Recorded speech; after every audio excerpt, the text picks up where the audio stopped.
다 같이 기도하시겠습니다. 사랑이 많으신 하나님 아버지, 저희를 오늘 주님이 계신 이곳에 불러주셔서 너무나 감사드립니다.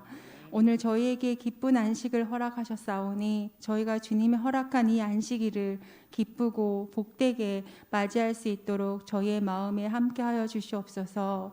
하나님, 저희가 주님만 바라보길 원합니다. 이 안식일 주님만 바라보며 주님의 뜻대로, 주님의 형상대로, 주님의 꼴 지어지기를 저희가 원하오니 저희와 함께하여 주시옵소서. 하나님, 저희가 이승용 목사님의 말씀을 듣겠습니다. 그 말씀 위에 저희의 마음을 열어주시고 저희가 그 마음대로 또 그 뜻대로 따라갈 수 있는 저희의 마음을 허락하시어 주님의 형상 끝까지 저희가 따를 수 있도록 주님 함께하여 주시옵소서. 하나님, 이 안식일에 저희와 함께하여 주심에 너무나 감사드리오며 사랑이 많으신 예수님의 이름으로 기도드렸습니다.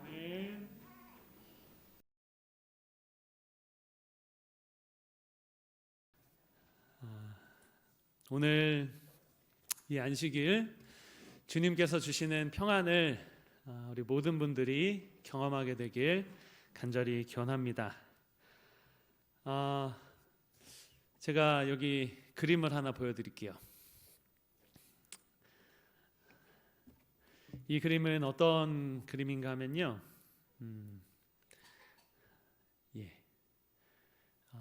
콜럼버스가 신대륙을 이렇게 발견하는 그런 장면을 보여주는 그림입니다.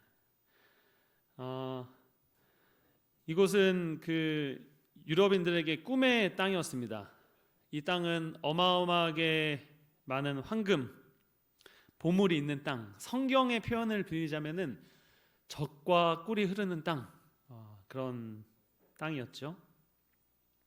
이 콜럼버스가 이 땅이 어디인 줄 알고 왔냐면 인도인 줄 알고 왔어요. 인도인 줄. 그래서 마침내 여러 해 헤매다가 발견한 곳이 이 땅인데, 여기는 실은 인도가 아니라 어디죠? 아메리카 대륙입니다. 아메리카 대륙이었는데 이곳이 인도인 줄 알고 그곳에 살고 있던 사람들에게 그래서 뭐라고 불렀냐면은 인도 사람이라는 뜻으로 인디언이라고 그렇게 부르게 된 것입니다. 이 콜럼버스가 신대륙에 대한 열망이 불타올랐던 이유, 그 이유가 무엇일까요? 거기에 무엇이 있기 때문에? 보물이 있기 때문에. 보물을 생각하며 긴 항해, 고된 그 항해도 참고 또 배 위에서 가족을 보고 싶었던 그 마음, 고향에 대한 그리움, 이것들도 억누를 수가 있었던 것이죠. 보물에 대한 그 기대감 때문에. 몇 해 전에 제가 뉴스를 보다가 꽤나 흥미로운 기사를 보게 되었습니다. 콜롬비아 근해에 이 카리브해에서 보물선이 발견이 됐다는 거예요. 와, 지금 21세기인데 이 보물선이 발견이 되었다는 것입니다. 그 배의 이름은 스페인 보물선 산호세라는 그런 배인데, 이 배 안에는 보물이 어마어마하게 많이 실려 있을 것으로 예상된다는 것입니다. 그리고 그 가치가 무려 20조 원. 얼마라고요? 20조 원이나 되는 가치의 보물이 거기에 있을 것이다 라고 여겨지는 겁니다. 작년에 2020년도에 우리나라 예산을 제가 한번 검색해 보니까 500조 원이래요. 500조 원. 그러니까 20조 원이면은 우리나라 그 한 해 예산의 25분의 1이나 되는 어마어마한 금액이 되는 것입니다. 이런 엄청난 보물이 발견되기까지 수년 동안 탐사팀이 고지도를 가지고 헤매고 또 헤매고 그 고된 작업들을 해 나간 것이죠. 여러 가지 물속에서 탐사 기술을 가지고 그 보물들을 찾는 그 고된 시간들, 그것들을 견뎌낸 거예요. 어떻게 견뎌냈냐 하면 보물을 찾아야지, 그 배에 그 귀중한 보물을 찾아야지 하는 생각으로 그 고된 기간을 견뎌낸 것입니다. 지금 잠시 보물을 찾았던 사람들에 대해서 그 노력에 대해서 우리가 이야기를 나누었는데요. 성경에도 이러한 보물이 등장합니다. 귀한 보물이 등장하게 되는데 오늘 함께 그 말씀을 우리 찾아보도록 하겠습니다. 성경을 펼까요? 마태복음입니다. 마태복음 13장 44절. 마태복음 13장 44절 말씀입니다. 찾으셨으면 우리 한마음 한목소리로 말씀을 읽어보도록 하겠습니다. 천국은 시작. 천국은 마치 밭에 감추인 보화와 같으니 사람이 이를 발견한 후 숨겨두고 기뻐하며 돌아가서 자기의 소유를 다 팔아 그 밭을 사느니라. 오늘 이 말씀 속에도 보물이 등장해요. 보물이 등장하는데 우리가 이 말씀을 잘 이해하기 위해서는 그 배경을 좀 살펴볼 필요가 있을 것입니다. 옛날 팔레스타인, 이 유대 땅에는 사람들이 귀한 물건을 감추는 그런 풍습이 있었습니다. 이 물건을 감췄는데 어디다 감췄느냐? 오늘 본문의 말씀처럼 땅 속에다 감추는 그런 풍습이 있었어요. 왜인가 하면은 그 시절에는 뭐 은행 같은 것이 없었잖아요. 그래서 집에 이런 귀한 물건을 가지고 있으면 도둑을 맞을 그런 위험에 처할 수가 있었다고 합니다. 도둑, 강도를 맞는 일이 자주 있었고, 또 통치자가 바뀌는 시기에 어떤 일이 있었냐면 재산을 많이 가진 사람들에게서 세금을 많이 떼는 그런 일이 있었다고 해요. 또한 이뿐만 아니라 이 유대 땅, 이 팔레스타인 땅은 이 외세로부터 침략을 굉장히 많이 당했어요. 그래서 집 안에다가 무언가 귀중한 것을 갖고 있는 것이 부담스러운 거예요. 그들이 생각할 때 재물을 숨겨놓는데 가장 안전한 곳이 어디였어요? 맞아요. 땅처럼 보였던 것입니다. 그런데 이 부자가 되면 참 신경 쓸 일이 많이 있었어요. 다른 이들에게 빌려준 돈도 받아야 하고 매년 수확도 해야 하고 또 우리가 연말정산을 하는 것처럼 그 연말에는 또 세금도 내야 하기 때문에 정신없이 바쁘게 지낸다는 것이죠. 그래가지고 때때로 불상사가 일어나는데 어떤 불상사가 일어났냐면 이 귀중한 보물을 감춰둔 땅 분명히 잘 기억을 해야 하는데 거기를 잊어버리게 되는 거예요.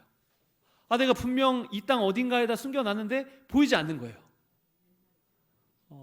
그래서 숨겨둔 곳을 알지 못해서 주인을 잃은 보물이 생기게 된다는 것입니다.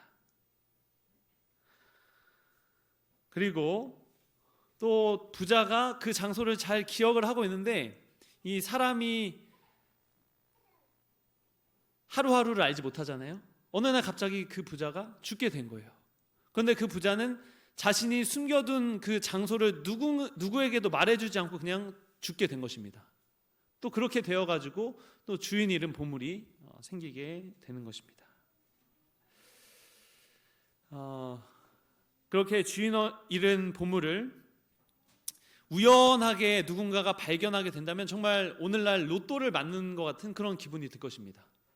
너무나 행복한 기쁜 그런 일이 될 것이에요.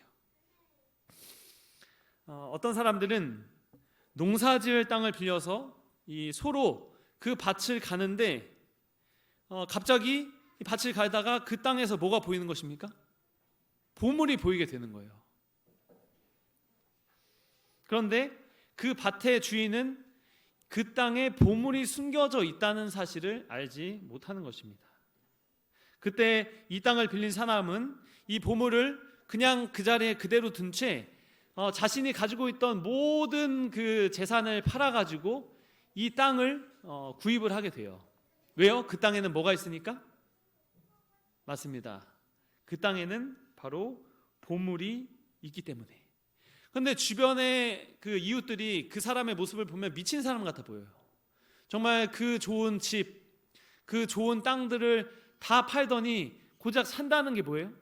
저기 좋아 보이지도 않는 옥토도 아닌 그 땅을 사는 그 사람의 모습을 보면서 이 마을에 사는 사람들이 저 사람 미쳤다고, 돌았다고 그렇게 이야기를 한다는 것이죠. 사람들이 뭘 하든 그는 그 밭을 사자마자 밭으로 달려가서 밭을 산산이 뒤집니다. 샅샅이 뒤져요. 왜인가 하면 그 밭에 무엇이 있기 때문에? 그 밭에는 복물이 숨겨져 있기 때문입니다. 이러한 배경을 가지고 오늘 본문의 말씀을 다시 한번 읽어보도록 하겠습니다. 마태복음 13장 44절 오늘 본문의 말씀입니다.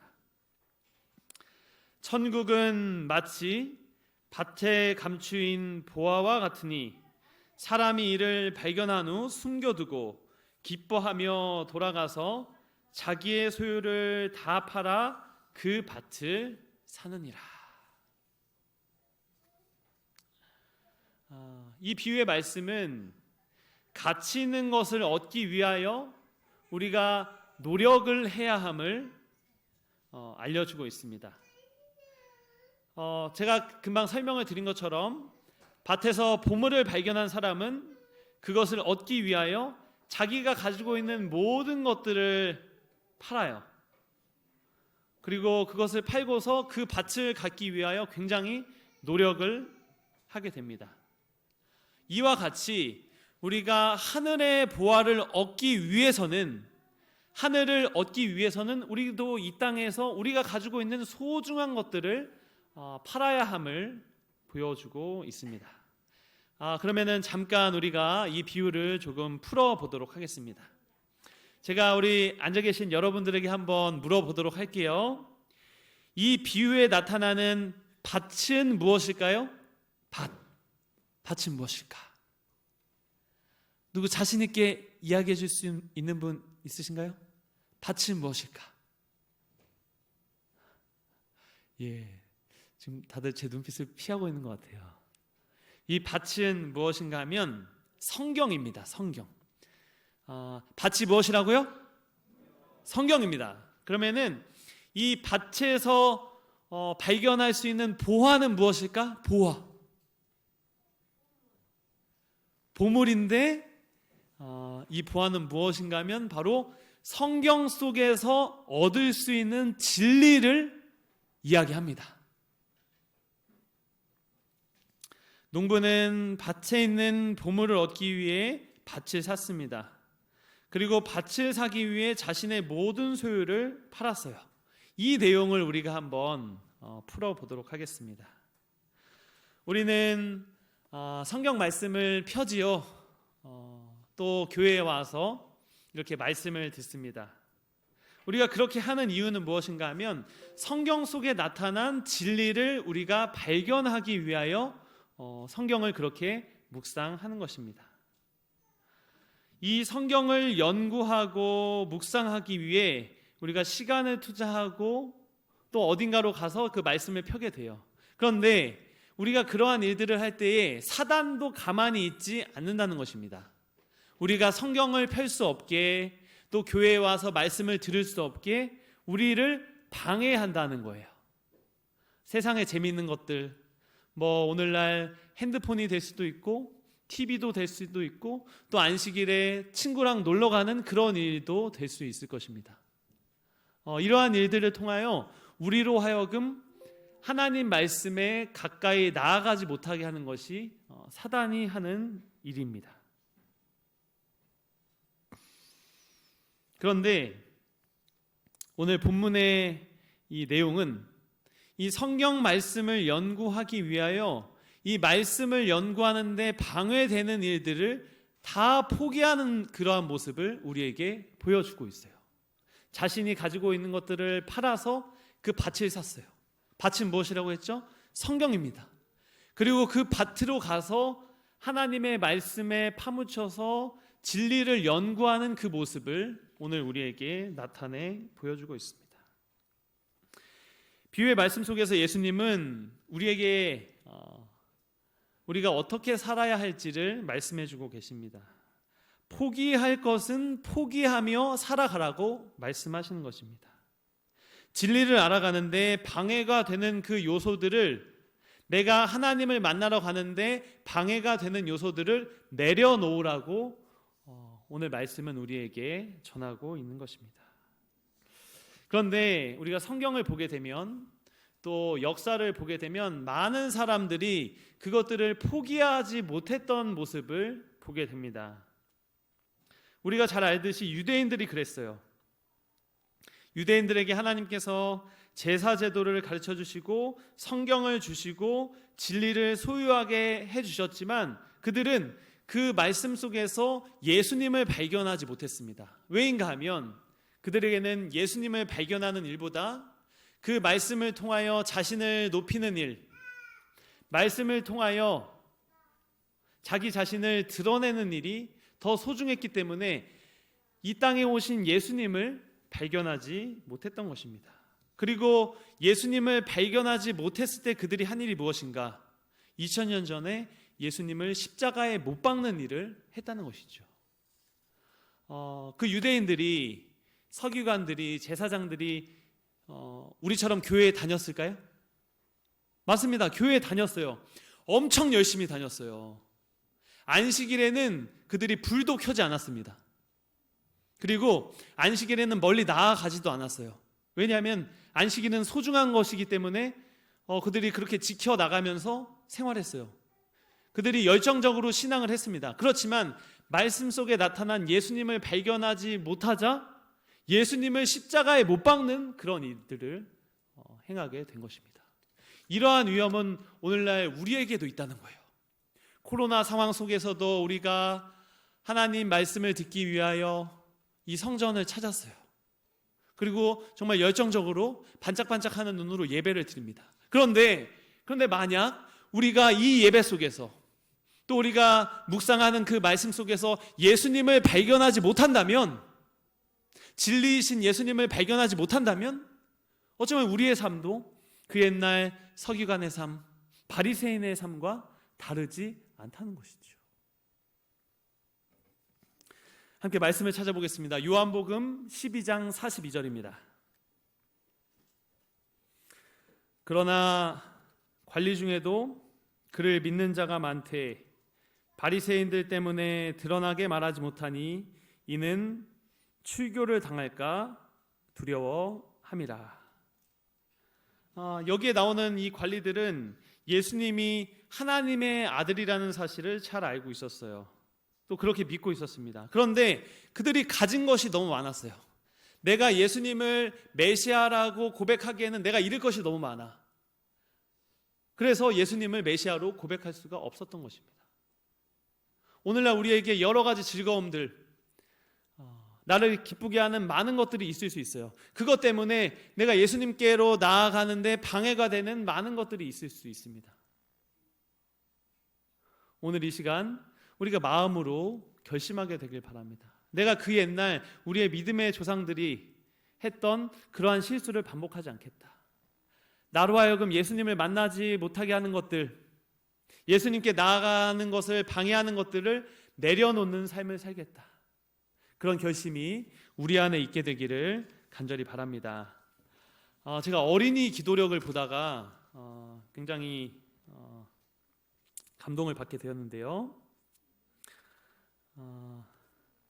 몇 구절을 좀 읽어보도록 하겠습니다. 함께 보도록 하겠습니다. 같이 읽어볼까요? 예수님을 시작. 예수님을 직접 보고 가장 가까이 있었는데도 구원을 받지 못한다면 얼마나 불행한 일일까요? 가룟 유다는 그런 사람이었습니다. 유다는 예수님을 따라 병자도 고치고 귀신도 쫓아낼 수 있는 능력도 있었답니다. 그러나 그는 예수님을 완전히 따르지 않았어요. 자신이 더 똑똑하다고 생각했어요. 사람의 지혜는 결국 하나님의 영광을 보지 못하게 만들어요. 예수님의 말을 듣지 않은 유다는 사탄의 뜻을 따르는 사람이 되었어요. 우리 마지막 부분은 여러분들이 한번 읽어주세요. 회개할 기회를 시작.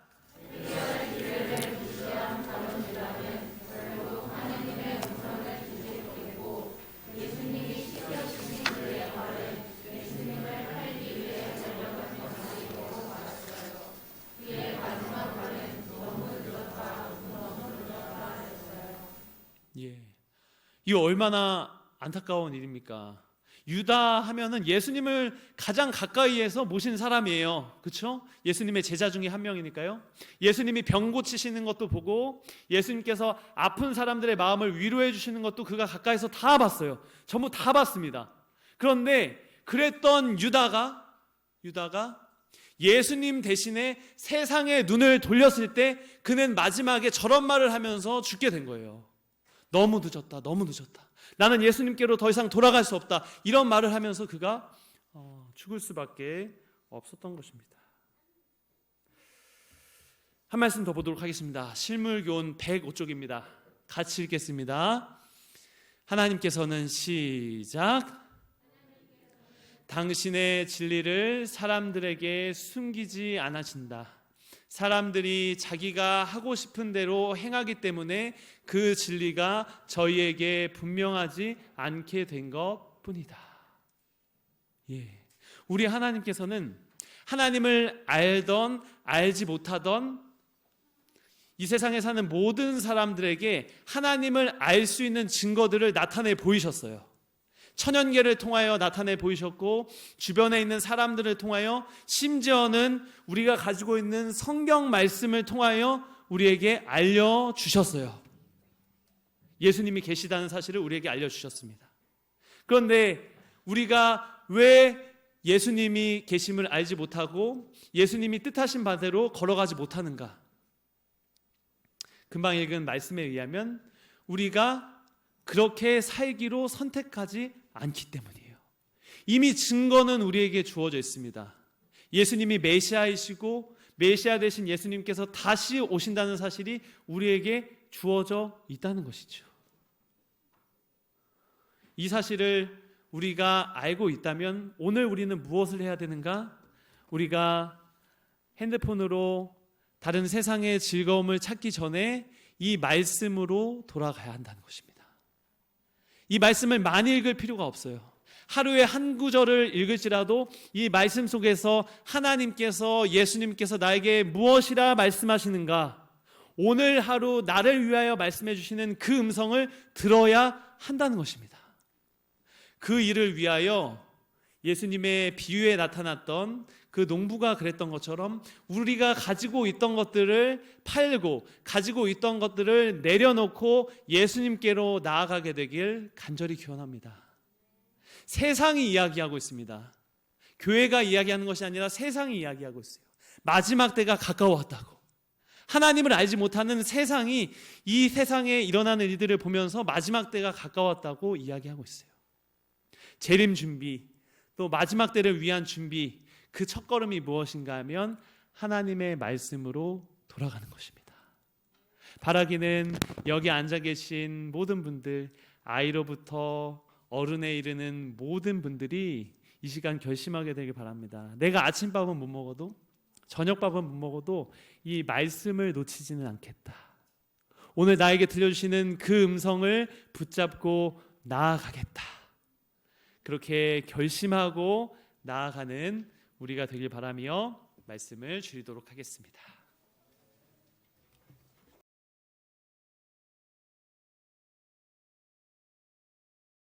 인자하신 아버지 하나님, 이 복된 안식일 우리 함께 주님의 전에 모여 주님을 예배하게 하시니 감사드립니다. 주님, 평안하다 평안하다 하는 이때에 우리 영적으로 준비하는 사람들 되게 하여 주시옵소서.